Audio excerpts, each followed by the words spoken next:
Sejam bem-vindos à aula 3 de Cálculo 1 do PLE 2020. A aula de hoje vai ser sobre continuidade e o material é baseado na seção 2.5 do livro-texto, que é o livro do Stewart. Vamos começar com a definição do que é uma função contínua. Então, para começo de conversa, seja f uma função definida num intervalo. Eu digo que f é uma função contínua no ponto A se o limite de f de x, quando x tende a A, for igual a f de A. Isso aqui parece uma definição muito inocente, mas na verdade tem muita informação contida nessa afirmação aqui de que o limite de f de x, quando x tende a A, é igual a f de A. Vejamos. Está implícito nessa definição que f está definida em A. Existe f de A. Ou seja, A pertence ao domínio de f. 2. O limite existe. Em outras palavras, tem uma tendência bem caracterizada, bem definida, dos valores de f de x à medida que o x fica cada vez mais perto do número A. O limite de f de x, quando x tende a A, existe. 3. Esse limite, o valor desse limite, coincide com o valor da função f avaliada em A. Em outras palavras, vale essa regra da substituição direta da qual nós falamos na aula passada. Bem, se f for uma função que estiver definida perto do ponto A, possivelmente não em A, e se f não for contínua em A, então dizemos que f é descontínua em A, ou que A é um ponto de descontinuidade de f. Tem mais maneiras da gente se referir a descontinuidades.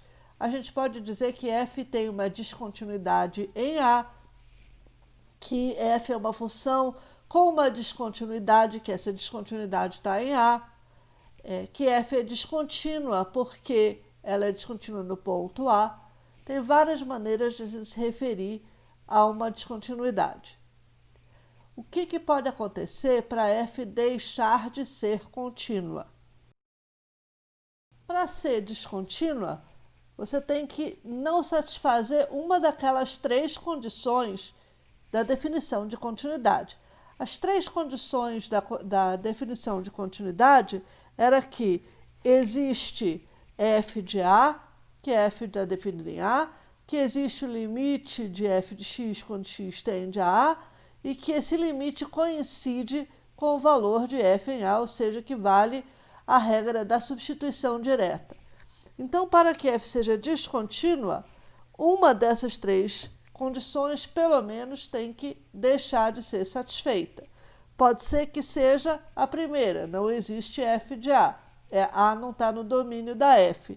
É por isso que a gente colocou essa condição que se f estiver definida perto de A, possivelmente não em A, porque isso aqui acomoda a possibilidade de A não estar no domínio da f. Ou então, talvez não exista o limite de f de x quando x tende a A. Talvez f de A até esteja definida ou não, tá? Essas 2 condições podem até coexistir, né? Mas o limite não existe. Por exemplo, você pode ter um limite diferente pela esquerda e pela direita, ou você pode ter um monte de oscilações, tá? Você pode ter uma situação de um limite infinito. Tem várias maneiras que o limite pode deixar de existir, tá? Ou então, digamos que até existe f de A, até existe esse limite, mas eles não são iguais, eles são diferentes, tá? Eles são diferentes. Isso é uma outra maneira em que você pode ter uma descontinuidade no ponto A. ok? Bem, vamos tentar visualizar o que é a continuidade e o que seriam as descontinuidades. Então, vamos dizer que eu tenho aqui meu sistema de eixos cartesianos, x e y, e eu tenho uma curva aqui que é gráfico de uma função y igual a f de x. Está aqui o ponto A, está aqui o valor de f de A e o ponto A, f de A sobre o gráfico. O que significa continuidade? Significa que, à medida que eu vou me aproximando de A, pela esquerda ou pela direita, eu vou me aproximando, os valores de f ao longo do gráfico vão se aproximando do valor de f de A. Esses valores vão se aproximando do valor de f de A à medida em que os x's vão se aproximando de A. E a gente visualiza isso aqui no gráfico, dizendo que os pontos ao longo do gráfico caminham para esse ponto aqui, é a f de A. Este ponto P, bem aqui. Os pontos caminham para este ponto P. Que seriam as descontinuidades? Bom, a gente já sabe que tem vários tipos de descontinuidade, ou de maneiras de ser descontínua, de deixar de ser contínua. Uma maneira de deixar de ser contínua é que a função f de x não está definida em A. Então, você tem essa bolinha aberta, essa bolinha não preenchida aqui em A. Você vê até que você tem um limite, tá? Bem definido, quando o x tende a A, os valores de f de x se aproximam dessa bolinha aberta, vazada aqui, mas a bolinha não está preenchida. Esse A não pertence ao domínio. Outra maneira da gente ter não existência, não continuidade, descontinuidade, é que você não tenha o limite. Quando x tende a A, você não tem uma tendência bem definida. Nesse caso, está aqui o meu A aqui no meio, e você tem esse monte de oscilações e não sabe qual é o limite quando x tende a A. Ou então, digamos que quando x tende a A, os valores da função tendem a menos infinito. É o que eu tentei desenhar aqui. Os valores da função crescem sem limite arbitrariamente, porém negativos. Tá? Nesse caso aqui, você não tem um limite bem definido, também não tem um f de A bem definido, e aí você tem uma função descontínua em A. Aqui mais uma maneira de você deixar de ser contínua, é que você caminha para A ao longo dos x's e ao longo dos valores de f, eles caminham para valores diferentes, dependendo se eu estou chegando em A pela esquerda ou se eu estou chegando em A pela direita. Tá? Então, você tem valores que estão caminhando para este valor, que é o f de A, e você tem outros valores, quando x tende à esquerda, nesse caso aqui, que a tendência é chegar perto de um valor que é, nesse desenho, menor do que o valor de f em A. Essa bolinha está vazada e essa daqui está preenchida. Bom, essas descontinuidades todas têm nome, né? Isso aqui é uma descontinuidade removível, tá? Porque basta eu preencher aqui essa bolinha vazada que pronto, a minha função passa a ser contínua. Aqui você tem uma descontinuidade do tipo oscilatória, do tipo do seno de π sobre x, tá? Excesso de oscilação. Aqui você tem uma descontinuidade infinita. A função é descontínua nesse caso porque ela tende a infinito, no caso, menos infinito. Tá? E aqui, neste caso, aqui, esse último exemplo, você tem o que a gente chama de uma descontinuidade do tipo salto. Literalmente, você tem que dar um salto, você tem que pular, no caso, para cima. Você pode ter um salto para baixo também. Mas o que acontece aqui é que quando os limites laterais são diferentes, isso gera um salto. Tá? Esses 4 exemplos aqui, que são exemplos arquetípicos de descontinuidade, é só isso que pode acontecer na prática, tá? Esses 4 exemplos têm uma característica em comum. Quando eu vou desenhar o gráfico, tem um certo momento que eu tenho que, tirar a minha caneta da lousa ou o meu lápis do papel. Eu estou desenhando aqui, eu vou desenhando o gráfico, chega aqui na bolinha, como ela não está preenchida, eu sou obrigada a tirar o meu lápis do papel e depois continuar o desenho. Nesse caso daqui, se eu for desenhar e tentar emular aqui esse excesso de oscilação, alguma hora eu tenho que parar, porque não tem como eu fazer todas as oscilações possíveis. Então eu tenho que parar e aí depois continuar do outro lado, tá? Obviamente que se eu tiver uma desigualdade, uma descontinuidade, perdão, infinita, é a mesma coisa. Eu venho por um lado, aí depois eu não posso atravessar essa reta x igual a A, então aí eu venho pelo outro lado. E o salto também é bem claro. Eu estou desenhando o gráfico por um lado, tira o lápis do papel e continua aqui acima. Tá? Então, uma caracterização fácil de lembrar do que é continuidade é quando você consegue desenhar o gráfico sem precisar tirar o lápis do papel. Isso aqui é um pouquinho ingênuo. Existem funções contínuas bastante esdrúxulas, tá? Para as quais fazer o desenho sem tirar o lápis do papel assim, não é possível, não é nem possível fazer o desenho de fato. Tá? Mas, para efeitos de cálculo 1 e das funções que vocês vão encontrar, é bem seguro dizer que a função vai ser contínua se você não precisa tirar o lápis do papel na hora de desenhar o gráfico.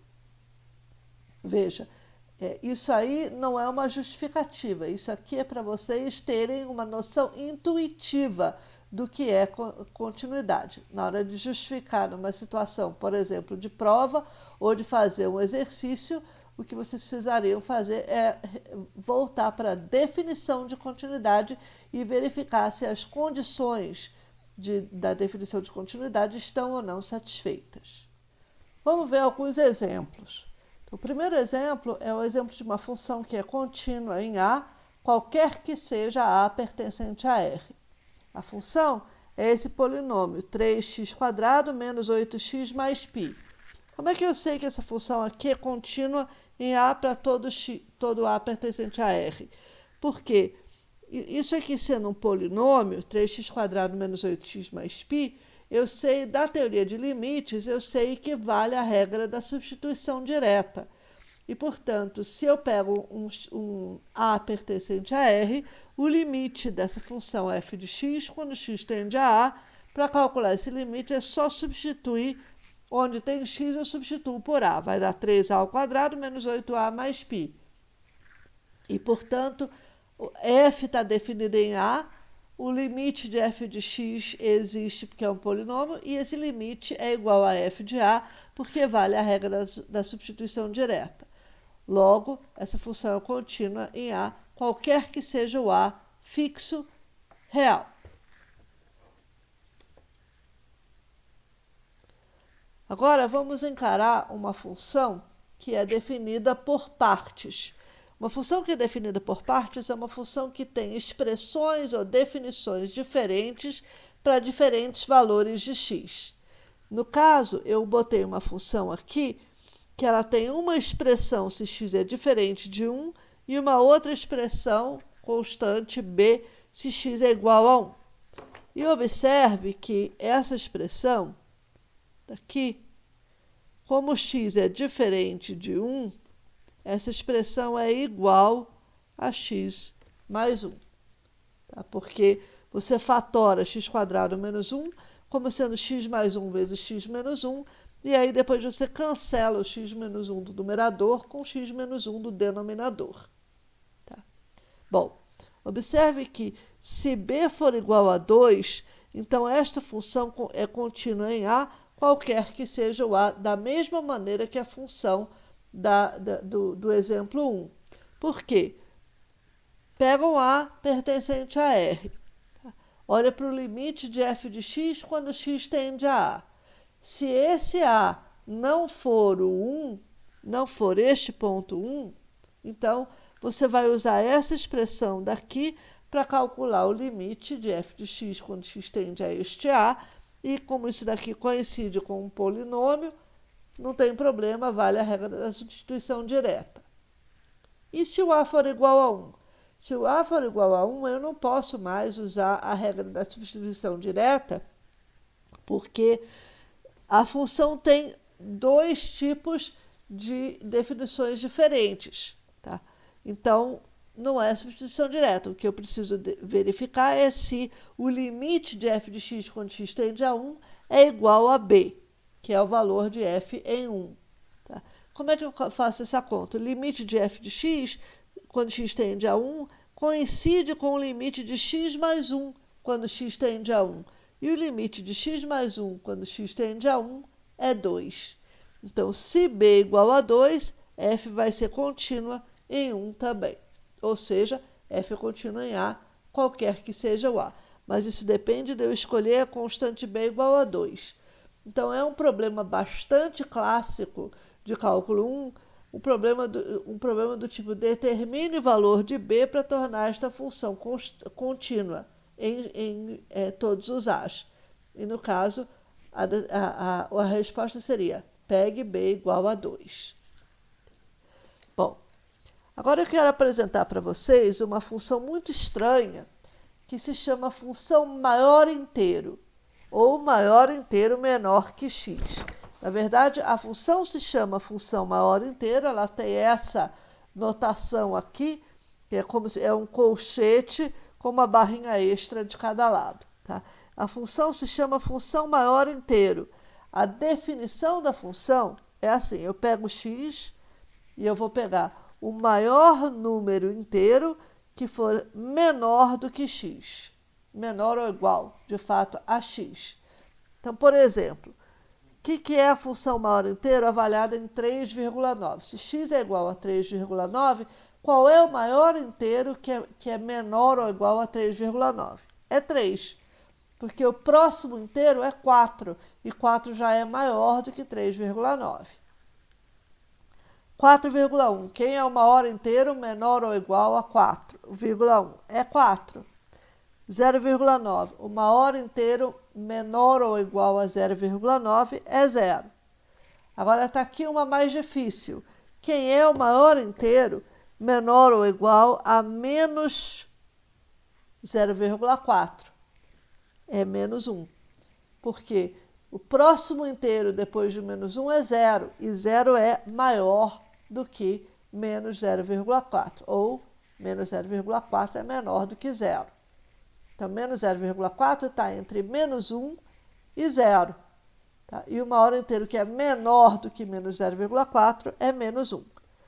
O mesmo raciocínio para maior inteiro menor ou igual a menos 7,6.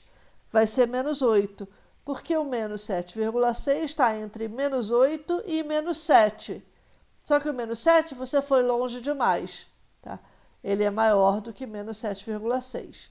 Então, a gente pega menos 8. O gráfico dessa função maior inteiro é uma escadinha desse tipo, cheia de degraus, em que a bolinha é fechada no inteiro, e aí depois ela é constante até o próximo inteiro maior. Aí depois fecha de novo, próximo inteiro, bolinha aberta, vazada, fechada, próximo inteiro, bolinha vazada, e assim por diante. Isso é que exprime que, se você começa, por exemplo, em 1, o maior inteiro menor ou igual a 1 é 1. Aí depois 1,1, 1,2, 1,1532, tudo isso, o maior inteiro menor ou igual a isso ainda é 1. Quando chegou em 2, você pula para cima. O maior inteiro menor ou igual a 2 é 2. Tá? Então, essa é uma função cheia de degraus ou de saltos. Os pontos onde você tem esses saltos são os pontos de descontinuidade da função maior inteiro. Então, a função maior inteiro ela é descontínua exatamente ao longo dos inteiros. É aí que ela tem os saltos, os pulos. Vamos falar de continuidade lateral.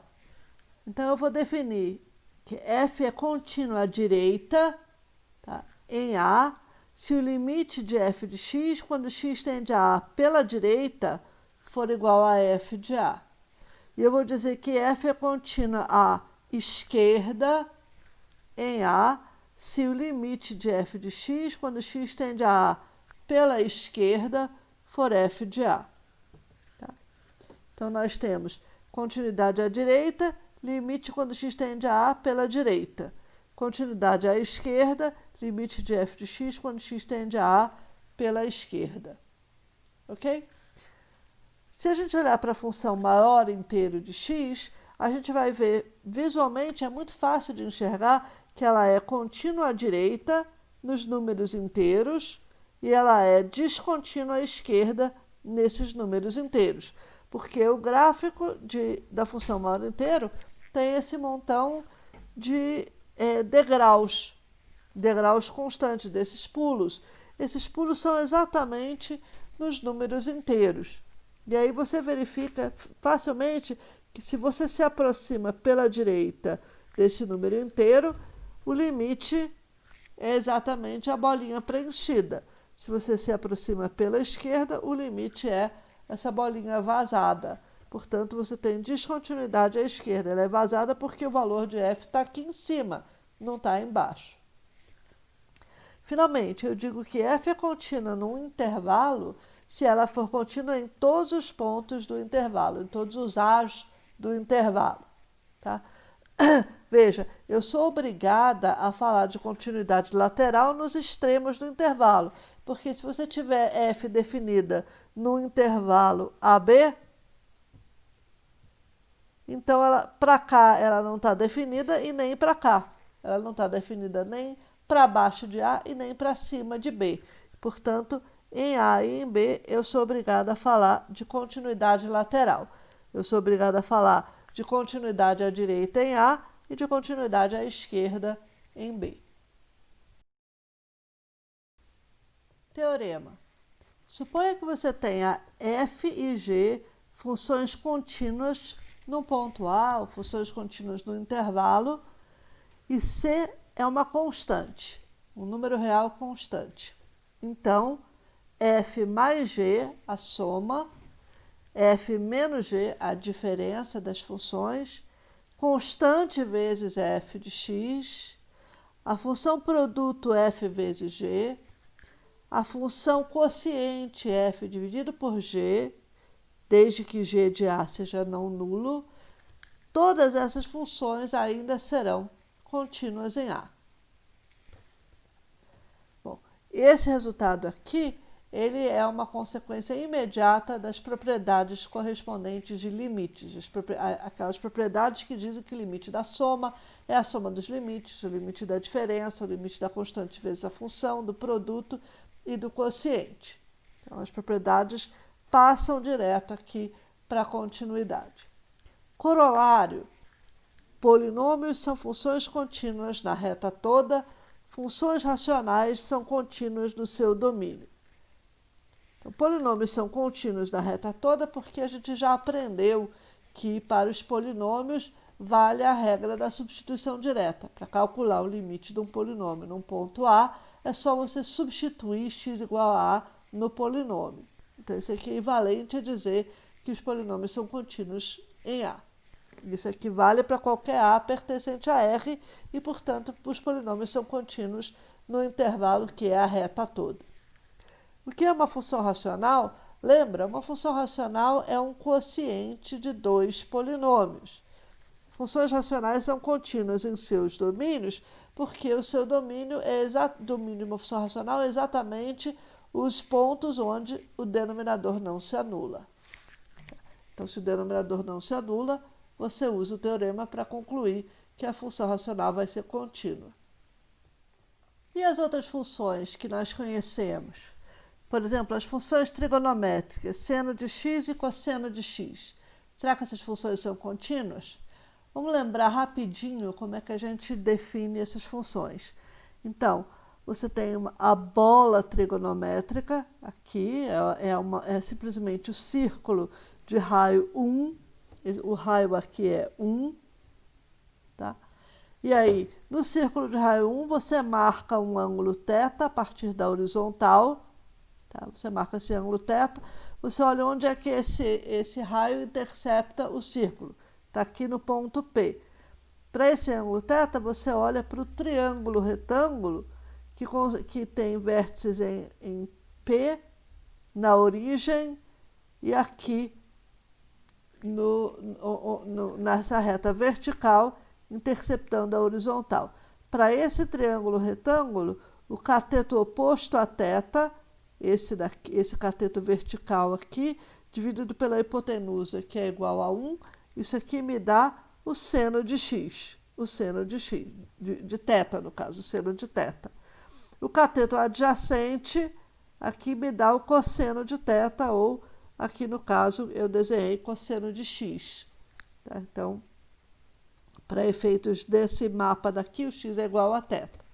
Bem, então eu vejo, pelo desenho, eu vejo que se eu começar a andar com o ponto P ao longo dessa bola trigonométrica, o tamanho desses catetos adjacentes e opostos vai variar continuamente com θ. E isso é expresso aqui nesses gráficos que eu desenhei, superimpondo aqui o gráfico do seno de x com o gráfico do cosseno de x. A gente olha para esses gráficos e é intuitivo que eu consigo desenhar esses gráficos sem tirar a caneta aqui dessa lousa branca, ou sem tirar o lápis do papel. Tá? Eu falei para vocês que isso aqui era só uma coisa intuitiva para nos sugerir que a função fosse contínua. Eu não estou provando, não estou sequer argumentando que essas funções são contínuas, eu só estou tentando convencer vocês, na base da intuição, que essas vão ser funções contínuas, tanto o seno de x quanto o cosseno de x.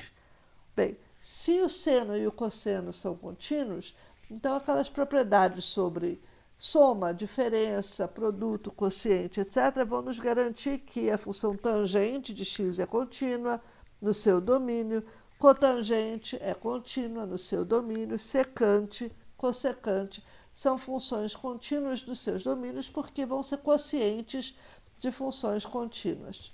Tá? É um pouco mais complicado de argumentar que as funções inversas também são contínuas, mas por hora, então, tomemos isso como dado, que as funções arcosseno de x, arcotangente de x, também são contínuas nos seus domínios. Bom, e as funções exponenciais, que é outro tipo de função que a gente conhece, que não é nem polinômio, nem função racional e nem função algébrica.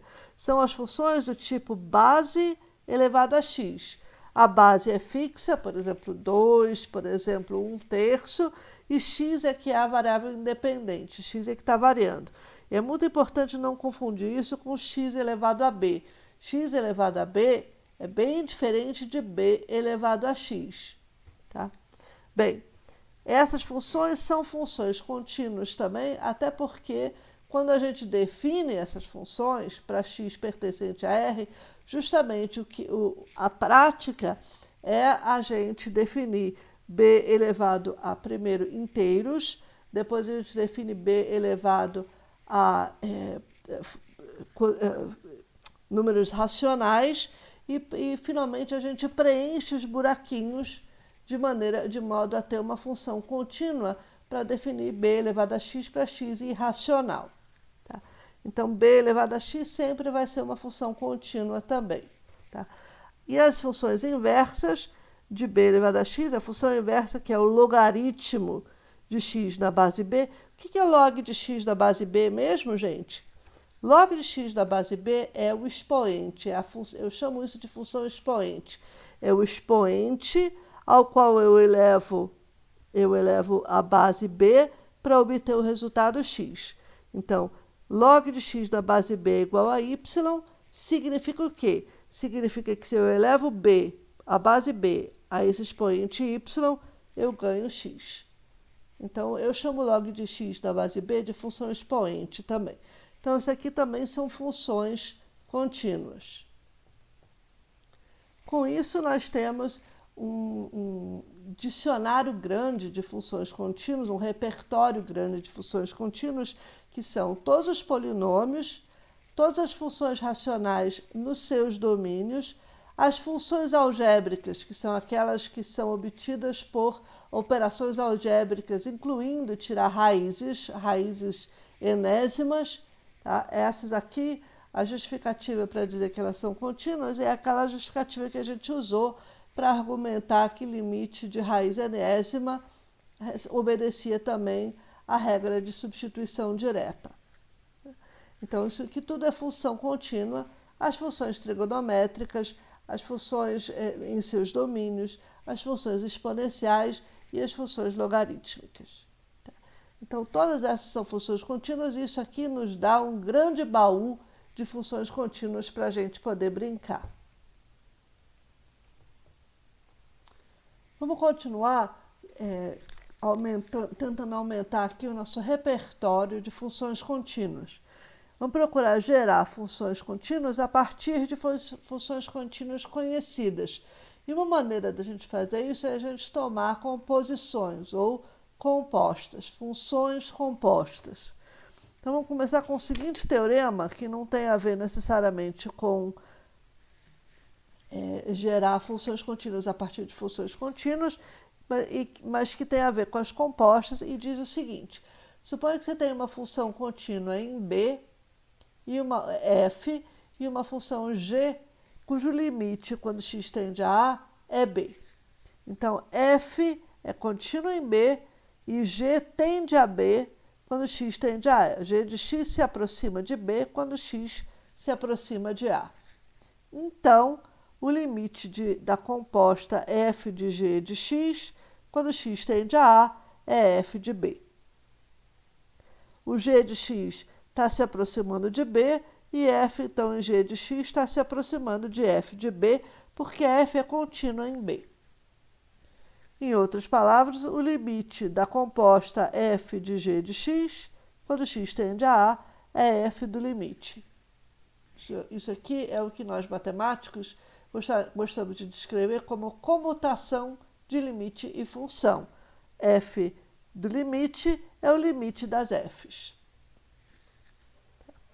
Bom, um corolário imediato, uma consequência imediata desse teorema é o seguinte: se g agora for uma função contínua em A, e se f for uma função contínua em g de A, então f bola g, que é a função f aplicada em g de x, será contínua em A.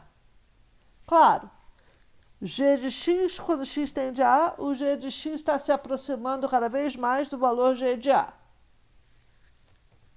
F, se y se aproxima de g de A, f se aproxima de f de g de A. F de y se aproxima de f de g de A. Isso é o que quer dizer f ser contínuo em g de A. Então, quando y se aproxima de g de A, os valores de f tendem a ficar cada vez mais próximos do valor f de g de A. E aí, quando você olha para a composta f de g de x, você tem o quê? Esse g de x aqui está fazendo o papel desse y, ele está se aproximando de g de A, porque o limite de g de x quando x tende a A é g de A. Então, f de g de x, quando x se aproxima de A, se aproxima do f do limite de g, que é g de A, ou seja, f de g de A. Isso aqui é a mesma coisa que, de acordo com a definição de continuidade, dizer que f bola g é contínua em A. A gente até agora esteve aqui se matando de tédio para construir um repertório grande, um baú grande de funções contínuas. E aí fica a pergunta, por quê? Para quê? Só para passar em cálculo? Acho que não, né? Bem, agora nós vamos ver o resultado mais importante sobre funções contínuas. O resultado que, na verdade, vale introduzir as funções contínuas, que se chama o Teorema do Valor Intermediário. Ou ele também é conhecido entre os estudantes como TVI. Vocês gostam de abreviações, né? Muito bem. O que diz o TVI? O TVI diz o seguinte, olha, se y igual a f de x for uma função contínua no intervalo fechado AB, e se n for um valor entre f de A e f de B, então existe algum C entre A e B, maior do que A, menor do que B, onde N é igual a f de C, ou onde f de C é igual a N. Então, nós vamos ler várias vezes esse teorema, esse enunciado, de maneiras diferentes. A primeira coisa que esse enunciado está dizendo para a gente é que se você tiver uma função contínua no intervalo fechado AB, e se você tiver um valor entre f de A e f de B, então este valor é atingido. Ele é atingido. Você pode pensar nisso como um jogo de tiro ao alvo. Tem alguém que acerta o alvo N. Tá? Existe um C que atinge o N. Tá? Ou f dele é igual a N. Esse N é atingido no ponto C. Tá? Bem, outra maneira de você ver isso é aqui nesse gráfico, nesse desenho que eu fiz aqui. Está aqui uma função, eu esqueci de anotar aqui, que esse verde é y igual a f de x. Olha só. Então, nessa curvinha aqui, que começa aqui em A, f de A, e termina aqui em B, f de B, eu posso olhar para todos os n's, todos os valores entre o f de A e o f de B. Então, aqui, pega um valor qualquer aqui no meio, n, olha para a reta y igual a n. Esse valor é atingido? Bom, no desenho que eu fiz, ele é atingido 3 vezes. Ele é atingido aqui em C1, ele é atingido aqui em C2 e ele também é atingido aqui em C3. Você tem 3 pontos no gráfico de f de x, dessa f que eu desenhei, onde o valor de f é igual a n. Tá? Bem, isso contradiz o teorema? Não, porque o teorema, o resultado é que existe pelo menos um. Existe um número C entre A e B. Isso é verdade nesse caso? É. Pode pegar C igual a C1, pode pegar C igual a C2, ou pode pegar C igual a C3. Tá? Todos esses aqui dão certo, eles atingem o N, através da função f. Tá? Bem, uma outra maneira da gente se lembrar, da gente entender o teorema do valor do intermediário é assim. Se eu entro no elevador no nível f de A e eu quero ir até o nível f de B, eu sou obrigada a passar por todos os andares intermediários entre f de A e f de B. Eu sou obrigada a passar e parar em todos os andares intermediários. Não tem nenhum deles, não tem uma maneira continuamente de eu pular do andar f de A para o andar f de B sem passar pelos andares intermediários. E é isso que está dizendo o teorema do valor intermediário. Se você tem uma função contínua, andar de elevador é uma coisa contínua. Você vai continuamente de um andar para o outro. Então, se você tem uma função contínua, você não tem como sair pulando. Né? Ninguém aqui é Homem-Aranha para sair pulando de um andar para o outro. Né? Bom, eu disse para vocês que o teorema do valor intermediário era o teorema mais importante, o resultado mais importante sobre funções contínuas, mas eu não expliquei para vocês o porquê. Qual é a utilidade do teorema do valor intermediário? Na verdade, o teorema do valor intermediário é extremamente útil porque ele dá origem a um método numérico, um método computacional para a gente calcular raízes de funções.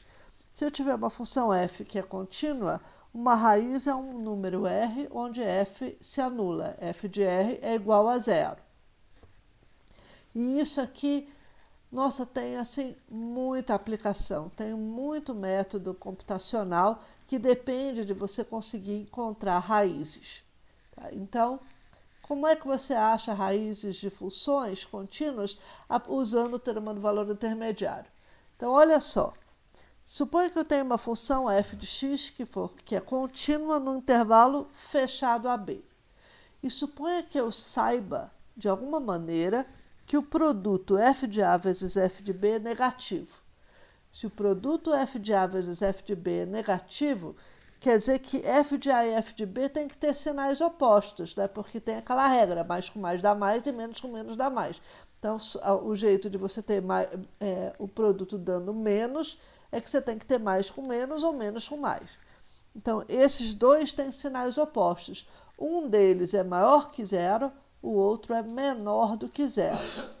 Se um é maior que zero e o outro é menor que zero, é porque zero é um valor intermediário. Tcharam! Se zero é um valor intermediário, é porque existe um número entre A e B, onde f de c é zero. Achou a raiz. Como é que você aplica isso? Para achar o tal do método computacional. Esse método chama método da bissecção. Então, você começa com o seu intervalo AB, de modo que você sabe que o valor de f em A e o valor de f em B têm sinais opostos. Aí você divide o seu intervalo exatamente na metade. E você olha, nesse ponto M, qual é a comparação do sinal de f de M com f de A e f de B. Vamos dizer que f de M tenha o mesmo sinal que f de A, ou seja, f de A vezes f de M é positivo. E como você sabe que f de A vezes f de B é negativo, então o sinal de f de B é o oposto ao sinal de f de M. Porque você está dizendo que o f de M tem o mesmo sinal que f de A. Então, f de M tem um sinal diferente de f de B. E, portanto, você acabou de descobrir que a raiz está entre M e B. A raiz não, mas uma raiz está entre M e B. Aí você faz a mesma coisa. Divide esse intervalo M e B na metade. Está aqui. Dividi na metade, vou olhar o valor de f nesse ponto intermediário. E eu vou olhar o sinal. Eu vou comparar f desse ponto intermediário vezes f de M. E f desse ponto intermediário vezes f de B. Aí eu olho, eu vou me restringir ao subintervalo desse ponto até B ou desse ponto até M, de modo que o valor de f em M e nesse ponto tenha sinais diferentes. Se eles tiverem o mesmo sinal, eu vou olhar para esse outro intervalo, para o intervalo que está à direita, o subintervalo que está à direita. E eu vou repetindo isso e repetindo. Cada vez eu divido o intervalo na metade, avalio o valor da função nesse ponto do meio, nesse ponto médio, e comparo os sinais. Eu comparo f no novo extremo, à esquerda, vezes f do ponto intermediário, e comparo f no ponto intermediário vezes f no extremo à direita, no novo extremo à direita. E assim eu vou restringindo cada vez mais o lugar onde eu preciso procurar a minha raiz. Então vamos ver isso aqui em ação nesse desenho aqui, nesse gráfico que eu desenhei aqui. Tá? Olha só, vamos pegar aqui, esse ponto daqui eu sei que f de A é negativo. Nesse ponto daqui de cima, eu sei que f de B é positivo. Então, eu sei que tem uma raiz entre A e B. Do jeito que eu desenhei esse gráfico, essa curva, na verdade tem um monte de raízes. Tem uma aqui, tem uma aqui, tem uma aqui. Tem 3 raízes aqui.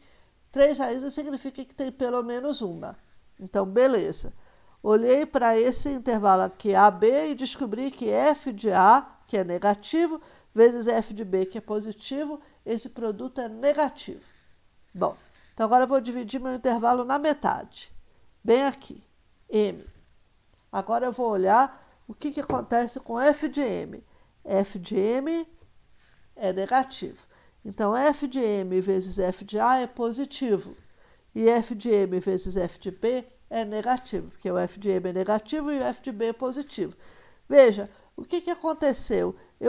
Agora eu vou descartar o intervalo AM, porque eu não consigo garantir que entre A e M tem uma raiz, da feita que f de M é negativo e f de A também é negativo.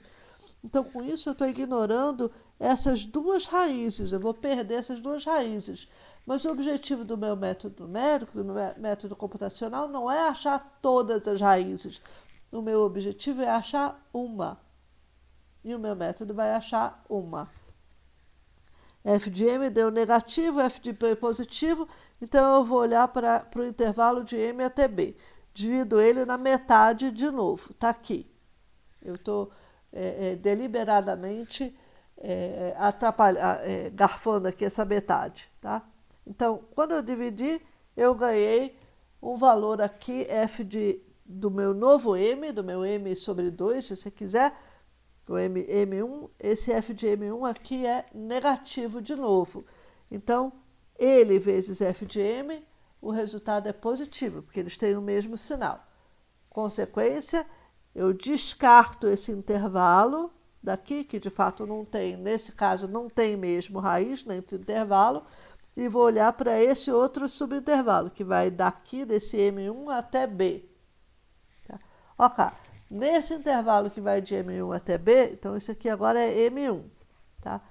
F de M1 é negativo, F de B é positivo, o produto deu negativo, tem sinais opostos, existe uma raiz entre M1 e B. Eu estou vendo essa raiz, mas não tem problema. Eu quero ilustrar como é que funciona o método. Então, agora eu vou pegar esse intervalo M1B e vou dividir na metade de novo. Está aqui.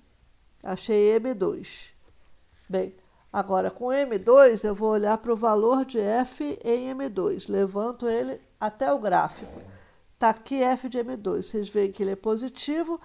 Então, F de M2 vezes F de B vai dar positivo, porque eles têm o mesmo sinal. Descarto o intervalo M2B, que de fato não tinha mesmo raiz, não.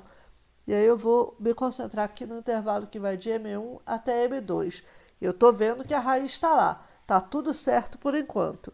Então, agora, a gente entra em M1 e M2, eu vou lá e divido o meu intervalo de novo na metade. Levanto até o gráfico. Está aqui f de M3, agora é positivo. Então, a raiz está entre M1 e M3, porque f de M1 é negativo, f de M3 é positivo, a raiz está aqui entre M1 e M3. Eu acho que vocês já entenderam a ideia. O que vocês estão vendo é que eu estou encurralando a raiz. Ela está ficando presa no intervalo cada vez menor e eu estou identificando ela. E, portanto, esse método ele acaba convergindo. Tá? Em outras palavras, quando a gente diz que o método converge, quer dizer que ele vai nos produzir a solução do problema. Ele vai nos produzir a raiz onde f se anula. Bom, pessoal, mais exemplos e uma aplicação, quer dizer, um exemplo dessa aplicação na segunda metade da aula que a gente vai ter depois do intervalo.